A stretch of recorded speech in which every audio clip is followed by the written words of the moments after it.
Hello, bienvenue dans le journal intime du succès. Je suis Mavic Bright, Mindset et Success Coach, mère de famille nombreuse, chef d'entreprise. Je t'emmène dans les ups, les downs, les questions, les doutes, les changements, les réflexions que tu auras au fur et à mesure que tu réaliseras ta vision du succès. Ici, tu as le droit d'être indécemment ambitieuse, de pas toujours comprendre ce que tu ressens, mais de kiffer en te réalisant. Bienvenue dans le journal intime du succès. On va parler de ces choses qu'on écrit que dans un journal intime. En l'occurrence, on va parler du shadow work, le travail sur notre part d'ombre. Non, ce n'est pas un épisode relatif à des pratiques occultes. L'idée, c'est de vous aider à comprendre et à intégrer votre part d'ombre, de façon à transformer votre vie. Et comme mon idée dans ce journal intime du succès, c'est toujours de vous permettre de bénéficier, de profiter des erreurs que j'ai faites, des découvertes que j'ai faites sur la route, de façon à ce que votre route soit plus rapide, ou en tout cas au moins plus claire, plus limpide. Allons-y. Alors, dans cet épisode, on va découvrir ensemble comment notre part d'ombre... On va découvrir ensemble le fait que notre part d'ombre ne soit pas mauvaise, mais que ce soit juste une partie de nous que nous avons refoulée pendant notre enfance. On va également explorer les différentes façons de reconnaître notre part d'ombre et comment le shadow work, donc shadow veut dire ombre en anglais et work veut dire travail, donc le travail sur votre part d'ombre. On est d'accord que c'est trop long, donc on va dire shadow work. Comment le shadow work peut vous aider à accepter cette part d'ombre et à la mettre en lumière sans jugement. Bon, alors, préparez-vous à plonger dans le monde fascinant de votre propre ombre. Tout d'abord, votre part d'ombre, votre shadow, qu'est-ce que c'est? Votre part d'ombre fait référence aux aspects de votre personnalité, de vos émotions, de vos comportements que vous avez réprimés ou refusé de reconnaître. Pendant notre enfance, on a appris à se conformer aux règles sociales, à adopter des comportements acceptables et à réprimer certaines parties de nous-mêmes. Enfin, il suffit, si vous avez des enfants, il ne faut pas aller très très loin pour vous rendre compte que parfois votre enfant n'a pas envie de dire bonjour à X, Y ou Z, ou parfois votre enfant est carrément paniqué par tata machin ou tantine un tel, et que vous lui dites c'est pas très gentil, c'est pas très poli, alors que probablement quelque chose se passe entre cet enfant et cette personne. Ou alors votre enfant n'aime pas telle activité ou a systématiquement tel ou tel type de comportement et vous lui dites non chérie, en public ça ne se fait pas. Je ne suis pas en train de vous dire que les normes sociales soient mauvaises, non. La norme permet de fluidifier les interactions avec ceux qui nous entourent. Si on en faisait tous qu'à notre tête, ça serait une véritable cacophonie et on n'aurait pas de code nous permettant de lire ou de comprendre l'autre. Donc, pendant notre enfance, on apprend à se conformer aux règles sociales, à adopter des comportements acceptables et à réprimer certaine partie de nous-mêmes. Mais cette part d'ombre est une partie naturelle, voire essentielle de notre être.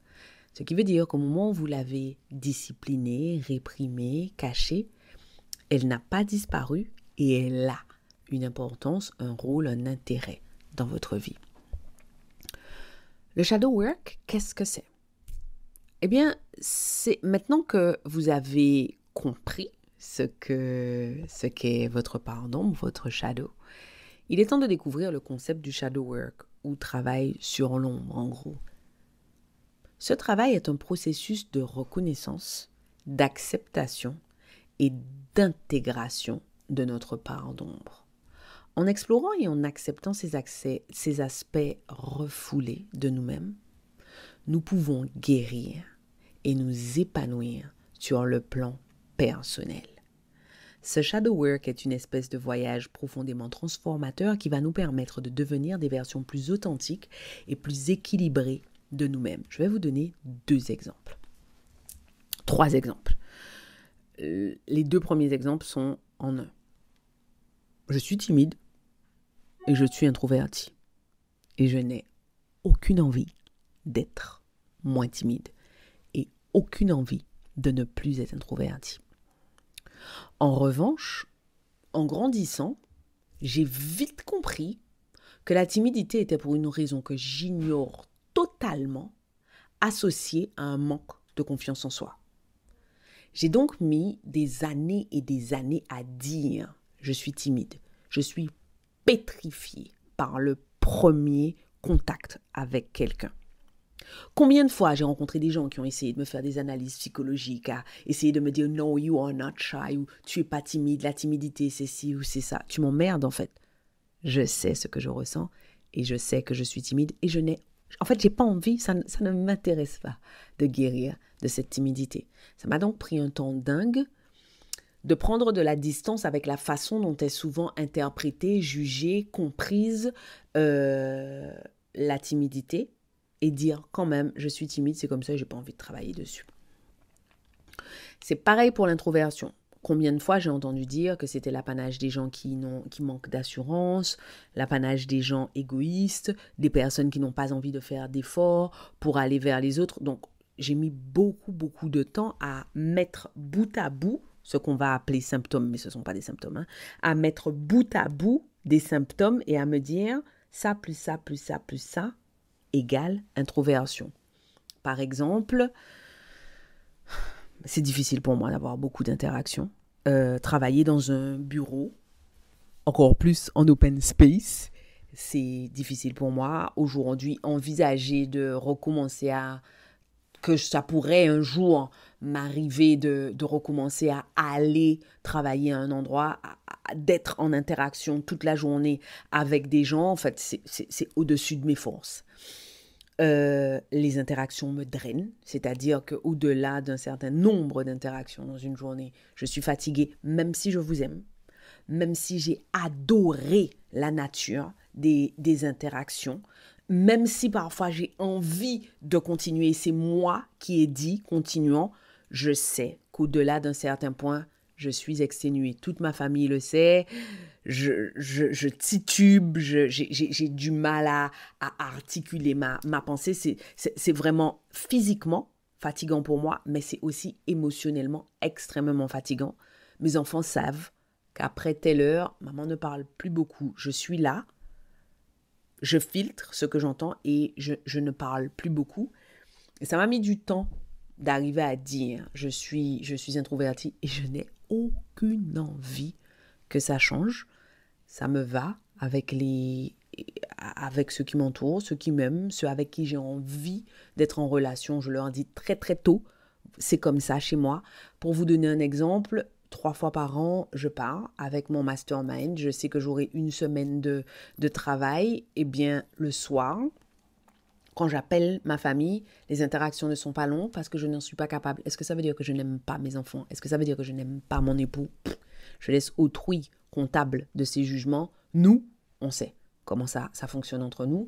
Et quand je reviens d'une semaine de mastermind, eh bien, tous mes proches savent que je vais mettre une semaine à revenir à la normale avant d'être en mesure d'interagir de façon bénéfique et profitable. Mais c'est OK en fait. Ça m'a mis du temps d'admettre parce que ce ne sont pas des traits de personnalité qui sont encouragés, promus, mis en avant par la société, parce que ça ne fait pas bien de dire ça ne m'intéresse pas en fait de discuter, d'avoir beaucoup d'amis, ça ne m'intéresse pas. Et du coup, faire ce voyage transformateur, assumer ces parties de moi que j'avais endormies, réprimées ou polissées, m'a permis d'aller vers une expression beaucoup plus authentique de moi-même et une version beaucoup plus authentique de moi-même, que ce soit dans l'exercice de mon métier, que ce soit dans mes relations avec ceux qui m'entourent, que ce soit pour me servir comme filtre pour accueillir ou non quelqu'un dans mon univers. Il existe plusieurs signes ou plusieurs indices qui vont vous aider à repérer la présence de votre part d'ombre. Je vais vous donner 7 façons courantes de reconnaître ou d'identifier la présence de votre part d'ombre. Le premier indice, ce sont les sentiments d'envie envers les autres. Chaque fois que vous ressentez de l'envie, de la jalousie vis-à-vis de quelqu'un, cela ne veut pas dire que vous êtes quelqu'un de mauvais. Cela ne veut pas dire que vous êtes quelqu'un d'envieux. Cela veut dire qu'il y a quelque chose que vous ne laissez pas s'exprimer ou alors à quoi vous ne vous donnez pas la permission d'accéder. Ces sentiments d'envie peuvent révéler des aspects de vous-même que vous avez refusés ou alors des désirs que vous avez réprimés en fonction de l'endroit d'où vous venez, de la façon dont vous avez été élevé, de la culture dominante, de l'endroit d'où vous venez. Certaines choses sont considérées comme mauvaises, ou certaines choses sont carrément considérées comme étant l'expression du diable, ou certaines choses sont considérées comme malvenues. Du coup, vous n'allez pas les exprimer, vous n'allez pas les assumer. Mais le fait de ne pas exprimer quelque chose, de ne pas assumer quelque chose, ne fait pas que cette chose n'existe pas. Alors, il est possible que parfois, lorsque vous croiserez la route de quelqu'un qui a ce que vous ne vous autorisez pas à vouloir, à aller chercher, vous ressentiez de l'envie. Est-ce que ça veut dire que vous êtes quelqu'un de mauvais? Non. Ça veut probablement dire qu'il faut que vous fassiez la paix avec ce désir qui est mal vu, malvenu, mal compris, là d'où vous venez, et que peut-être qu'il faut que vous amélioriez votre assertivité de façon à être en mesure de communiquer aux personnes que vous aimez et qui vous aiment ce désir. Deuxième signe qui peut vous permettre de repérer la présence de votre parent d'ombre, ce sont les réactions excessives ou disproportionnées dans certaines situations. Les moments où vous avez des espèces d'accès de colère ou de tristesse. Et très souvent, on croit que seules les réactions disproportionnées, dites négatives, sont des indices. Non, des espèces d'accès de joie, de dingue par rapport à quelque chose de rikiki. Ça peut aussi être le signe de la présence de votre part d'ombre. Ces réactions intenses peuvent indiquer la présence de blessures émotionnelles non résolues. Parfois, sans penser à mal, sans vous vouloir de mal, parfois même en vous voulant du bien, on va vous dire dans votre enfance des choses dont vous aurez du mal à vous remettre. Je voudrais vous prendre un exemple. Une personne qui aime énormément mes enfants, un jour s'adresse à l'une des deux jumelles. Je dis volontairement l'une des deux jumelles parce que ça m'est déjà arrivé trop de fois sur les réseaux sociaux ou dans du contenu gratuit de donner le prénom d'une de mes filles et après de recevoir tout un tas d'avalanches, d'explications, de fausses psychologies de comptoir. Donc ça ne m'intéresse pas. L'idée ici, c'est que vous compreniez de qui il s'agit de l'une des deux. Et on m'a dit d'elle, devant elle, j'essaie de voir si elle se prend en main, si elle prend sa vie en main, parce qu'elle se laisse mener. J'ai réagi extrêmement vivement en disant, tout le monde se trompe. Tout le monde se trompe dans l'interprétation qu'on fait de ce couple gémellaire. Ce que l'œil non averti voit, ce sont les pensées de gens qui n'ont pas de jumeaux, qui n'ont jamais vécu avec des jumeaux. Et ce ne sont pas les personnes les plus agressives, les plus démonstratives, qui sont toujours les plus assurées. J'ai fait ça pour deux raisons.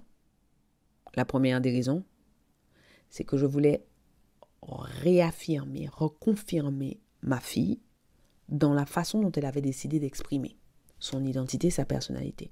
La deuxième des raisons pour laquelle j'ai fait ça, c'est que je voulais qu'elle sache que quoi qu'il advienne, je prendrai sa défense et je prendrai la défense de mes enfants. Je vous dis ça pourquoi?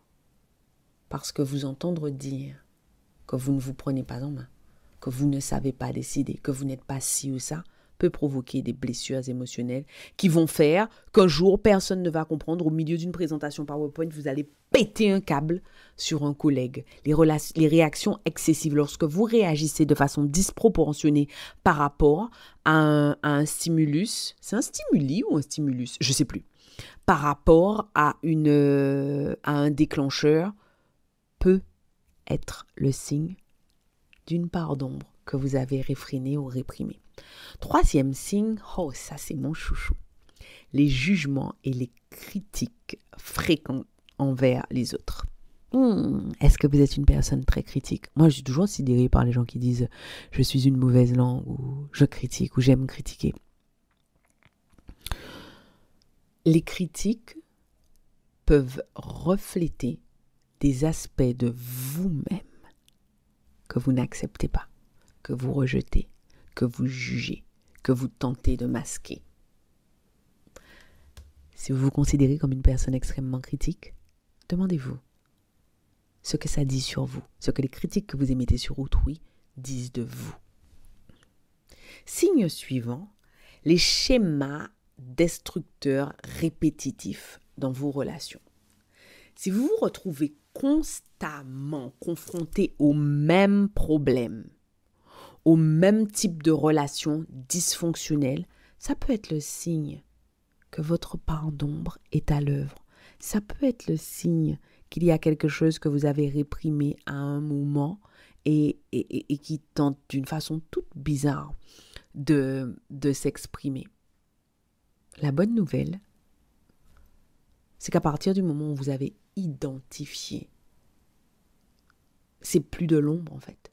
Je me suis rendu compte il y a peu que c'était la 4e fois dans ma vie que j'avais le même type de comportement et j'ai finalement compris que c'était le syndrome du sauveur. Cette espèce de besoin d'aller sauver quelqu'un qui vous a rien demandé, qui n'a pas besoin d'être sauvé, qui en a rien à fiche en fait de votre histoire. Et j'ai coutume de dire, la vie nous envoie des leçons et si vous ne comprenez pas la leçon, elle va vous la représenter de façon de plus en plus douloureuse jusqu'à ce que vous ayez compris la leçon. Et la dernière de ces relations s'est terminée avec moi qui dit « Merci, ça m'a mis du temps, ça a été douloureux, mais j'ai compris, tu es venu me guérir, merci. » Des relations dysfonctionnelles ne veulent pas dire que vous êtes mauvaise ou que vous ne savez pas comment faire. C'est parfois le symptôme de quelque chose qu'on a réprimé et qui s'exprime de cette façon parce qu'on n'arrive pas, ou parce qu'on ne veut pas, ou parce qu'on ne sait pas mettre cette chose en lumière. Ensuite, il y a aussi les comportements impulsifs ou compulsifs. Regardez-vous, observez-vous dans votre quotidien. Est-ce que vous avez des comportements impulsifs ou compulsifs? Ces comportements peuvent être une tentative de votre part d'exprimer ou de satisfaire un besoin refoulé. Si vous bingez du chocolat, vous avez l'impression que vous avez besoin ou envie de sucre, mais il est possible que ça soit autre chose que vous tentiez de satisfaire. Ensuite, ça c'est mon deuxième préféré. Moi, je dis ça avec mes enfants, premier préféré, deuxième préféré. Il y a les projections sur autrui. Lorsque vous projetez vos peurs, vos désirs, vos insécurités sur les autres, ça peut refléter des aspects non résolus de votre part d'ombre. Dernièrement, j'ai assisté à une conversation qui m'a mise extrêmement mal à l'aise. Il y avait 2 personnes à côté de moi qui étaient en train de tenir une conversation, mais triste, affligeante. Je suis vraiment sortie de là triste. Elles étaient en train de parler d'une 3e personne qui portait des vêtements qui, selon elle, n'étaient pas adaptés à sa morphologie, qui faisait que tout le monde la regardait et etc., etc. Et j'étais en train de me dire, mon Dieu, quel niveau d'insécurité dans son propre corps faut-il ressentir pour ne pas pouvoir s'empêcher de projeter ce qu'on pense, ses appréhensions, ses peurs, ses doutes sur les autres, ses insécurités sur les autres. Mais des exemples comme ça, vous pouvez en avoir tous les jours. La personne qui vous donne un conseil, qui vous dit « si j'étais toi, je ne ferais pas ça » ou « non, ça ne va pas marcher » ou « de toute façon, c'est pas comme ça que ça fonctionne ». Cette personne est en train simplement de projeter ses paradigmes sur vous. Et ensuite, il y a les secrets ou les aspects cachés de votre vie. Non, je ne suis pas en train de vous dire qu'il faut que vous disiez tout à tout tout le monde. Ce que je suis en train de dire, c'est que parfois, le fait de ne pas vouloir dire quelque chose veut parfois dire que vous n'êtes pas à l'aise avec cette chose. Est-ce que pour autant il faut que vous disiez cette chose? Pas forcément. Il faut juste que cela attire votre attention et que vous vous disiez « Ah, je cherche à cacher cette chose parce que je ne suis pas à l'aise avec, parce que j'ai peur d'être jugée, parce que je ne sais pas quelles seront les conséquences. » Tout ça, c'est notre part d'ombre. Bon, et bien maintenant que nous avons exploré les signes de la présence de notre part d'ombre, il est temps de parler du shadow work pour débutantes parce que si le mot shadow work ne vous dit rien, c'est que vous êtes une débutante dans la question.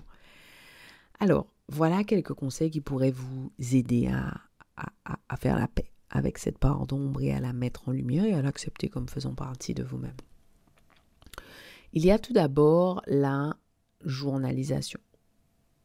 La journalisation, c'est le fait de prendre le temps d'écrire dans un journal pour explorer vos pensées, vos émotions et vos comportements. Posez-vous des questions sur vous-même et surtout soyez honnête sur vos réponses. Pourquoi j'ai réagi comme ça? Est-ce que ma réaction était surdimensionnée? Est-ce qu'il y a un désir non assumé derrière le sentiment de jalousie que j'expérimente au sujet d'X, Y ou Z? On a ensuite la méditation et la pleine conscience. Je sais. Tous les 2 épisodes, je vous dis que vous devez pratiquer la méditation et la pleine conscience. Soyez tranquille, ça ne veut pas dire que je suis une as de la méditation ou de la pleine conscience. Ça veut simplement dire que plus je fais des recherches et plus je suis convaincue que la méditation est toujours un bon choix. En fait, ces pratiques vont vous permettre de vous connecter à vous-même, au vrai vous, à la vous authentique en fait. Et la méditation et la pleine conscience vont vous permettre d'observer vos pensées, vos émotions, sans jugement. Ce qui va vous permettre de prendre conscience des réactions automatiques, des automatismes, des mécanismes, des schémas que vous mettez en œuvre systématiquement et de les examiner de façon objective. Bon, ensuite, il y a évidemment le travail avec un thérapeute. Ou alors j'en ai jamais vu en francophonie, mais dans les pays anglophones, vous avez des coachs qui sont spécialisés en shadow work. Si vous ne trouvez pas de coach spécialisé en shadow work, un thérapeute est toujours la bonne personne à aller voir dans ces cas-là. Vous avez ensuite l'exploration artistique. Essayez des formes d'expression artistique comme l'écriture, le dessin, la danse ou toute forme d'art qui vous inspire. Les activités créatives vont vous aider à accéder à des parties de vous-même que vous avez du mal à exprimer verbalement. Bon, et bien on arrive malheureusement à la fin de cet épisode consacré au travail sur votre part d'ombre, à la reconnaissance de votre part d'ombre, au shadow work. J'espère que vous avez trouvé des informations inspirantes. N'oubliez pas de reconnaître et d'intégrer votre part d'ombre. C'est un processus continu, mais enrichissant. En faisant ce travail, vous allez vous libérer de l'emprise de cette ombre sur vous. Une fois qu'elle sera à la lumière, elle n'aura plus d'emprise sur vous. Et vous allez ainsi pouvoir libérer votre potentiel et vivre une réalité plus authentique. Bon, merci. On se retrouve la prochaine fois. J'espère que vous penserez à nous laisser un commentaire, à vous abonner à ce podcast et à nous mettre une petite revue. J'y crois pas, c'est déjà terminé, on se laisse là. Merci de m'avoir accordé votre temps. Pensez à vous abonner à ce podcast et à me laisser une revue. Et au cas où vous vous demanderiez quel intérêt vous auriez à vous abonner à ce podcast et à laisser une revue, en plus du fait que vous seriez toujours notifié de l'arrivée de nouveaux épisodes, si vous vous abonnez, ce podcast aura de plus en plus de succès. Et s'il a de plus en plus de succès, ce que les ambitieuses comme vous et moi pensons sera de plus en plus répandu. Et si c'est de plus en plus répandu, on va créer un monde de femmes puissantes. Rêvons ensemble d'un monde dans lequel le succès des femmes est normalisé. Un monde dans lequel aucune ne prend ombrage de la puissance de l'autre. Voilà à quoi ça servirait que vous vous abonniez et que vous laissiez une revue. Je serai contente de vous voir sur mon Instagram. D'ici là, à bientôt au prochain épisode.